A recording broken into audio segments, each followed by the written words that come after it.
Hi అండి, అందరికీ నమస్కారం. ఎంఎస్ ఈజీ రెసిపీస్కి స్వాగతం అండి. ఈరోజు ఈ వీడియోలో పల్లి గారెలు సర్వపిండి తెలంగాణ స్పెషల్ ఈ విధంగా చేస్తున్నాను. పెద్ద బేసిన్ తీసుకొని ఒక 3 గ్లాసుల పిండి బియ్యపిండి మరాడించిన బియ్యపిండి వేసుకొని 1 table spoon salt, 1½ table spoon పచ్చి కారం అండి, పచ్చిమిర్చి ఉప్పు కలిపి గ్రైండ్ చేసినటువంటి కారం, కొద్దిగా పల్లీలు అందాజ తీసుకొని ఒక్క తిప్పుడు మిక్సీలో వేసి పల్లీలు వేసాను.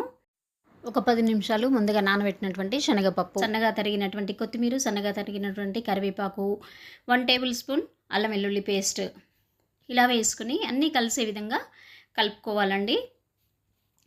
తగు మోతాదులో అందాజుగా వాటర్ పోసుకొని మన చపాతీ పిండిలాగా మృదువుగా కలుపుకోవాలి. కొద్దిగా సగం కలిపిన తర్వాత కొద్దిగా ఆయిల్ వేసుకోవాలి. వీలైతే కొంచెం వెన్న వేసుకున్నా బాగుంటుందండి. చాలా ఈ మోతాదులో పిండి కలుపుకొని ఒక 10 నిమిషాలు అలా మూత పెట్టి ఉంచాలండి. పిండి బాగుంటుంది. సర్వపిండి చేయడానికి ఒక మందపాటి బాండి తీసుకొని అందులో కొద్దిగా ఆయిల్ వేసుకొని పెద్ద నిమ్మకాయ సైజ్ అంతా పిండి ముద్ద తీసుకొని ఈ విధంగా ఒత్తుకోవాలండి. మధ్యలో హోల్స్ పెట్టాలి. హోల్స్ ద్వారా ఆయిల్ అడుక్కుపోయి చక్కగా ఫ్రై అవుతుంది సర్వపిండి. ఇది తెలంగాణ ప్రాంతంలో చాలా స్పెషల్ వంటకం అండి. ఇక స్టవ్ మీడియం ఫ్లేమ్లో పెట్టి సర్వపిండి పెట్టినటువంటి బాండి స్టవ్ మీద పెట్టేసి కొద్దిసేపు 2 నిమిషాలు మూత పెట్టి తీసేసి ఈ విధంగా ఫ్రై చేయించుకోవాలి. వీడియో ఫస్ట్ టైం చూసేటువంటి వాళ్ళైతే తప్పకుండా సబ్స్క్రైబ్ చేయండి. పక్కనే ఉన్న బెల్ బటన్ ప్రెస్ చేయండి. మరిన్ని వీడియోలు మీకు నోటిఫికేషన్ రూపంలో అందుతాయి. ఈ విధంగా ఫ్రై అయ్యాక మనం తీసేసుకోవాలండి. ఇది స్నాక్స్ లాగా, టిఫిన్ లాగా ఇక ఒక 2 డేస్ వరకు చాలా బాగుంటుందండి. ఆయిల్ ఎక్కువ వేసాం కాబట్టి చక్కగా ఫ్రై అవుతుంది. చిన్నపిల్లలైనా పెద్దవాళ్ళైనా చాలా ఇష్టపడుతూ ఉంటారు. అలాగే మిగిలినటువంటి పిండిని మళ్ళీ ఒకసారి మూత తీసి కలుపుకోవాలండి. కలిపేసి అందులో నుండి కొద్దిగా పిండి ముద్దను చేతిలోకి తీసుకొని చిన్న చిన్న ఉండలుగా చేసుకోవాలి. ఈలోపు స్టవ్ మీడియం ఫ్లేమ్లో పెట్టేసి మందపాటి బాండి పెట్టి గోలించడానికి సరిపడా పల్లిగారెలు గోలించడానికి సరిపడా ఆయిల్ పోసుకొని వేడెక్కనివ్వాలి. ఈలోపు పూరీ ప్రెస్ తీసుకొని ఒక కవర్ తీసుకొని ఆయిల్ రాసి ఒక చిన్న పిండి ముద్దను పెట్టి ప్రెస్ చేయాలి.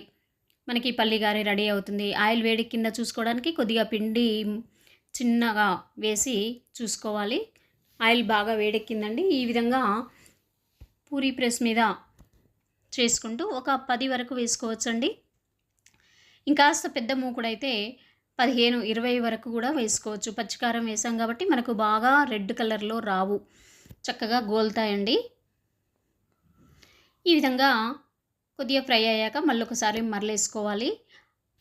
స్టవ్ హై ఫ్లేమ్లో పెట్టుకోవాలండి. గోలే అంతవరకు చక్కగా క్రిస్పీగా గోలుతాయి. ఆయిల్ ఏమాత్రం కూడా పట్టదు. మనకి పల్లి గారెలు దాదాపుగా రెడీ అయిపోయినట్టే అండి. కొద్దిగా చల్లారాక ఒక 2 నిమిషాలు చల్లారాక మనకు క్రిస్పీగా వస్తాయి. చాలా చక్కగా టేస్ట్ చాలా బాగుంటుందండి. అలాగే ఈ సర్వపిండి కూడా ఒక్కసారి ఒకే విధంగా పిండి కలిపినటువంటి దాంట్లో సర్వపిండి పల్లిగారెలు చేసుకోవచ్చు. ఈ విధంగా తప్పకుండా ట్రై చేయండి. ఇవి పల్లిగారెలు ఎయిర్ టైట్ కంటైనర్లో పెడితే ఒక 15, 20 రోజుల వరకు ఉంటాయండి. క్రిస్పీగా ఉంటాయి. మీరందరూ కూడా తప్పకుండా ట్రై చేయండి ఈ పల్లిగారెల్ని. ఈ సర్వప్పను తెలంగాణ ప్రాంతంలో సర్వపిండి, సర్వప్ప, తపాలా చెక్క వివిధ రకాలుగా పిలుస్తూ ఉంటారండి. Please like, share, subscribe. Thank you అండి.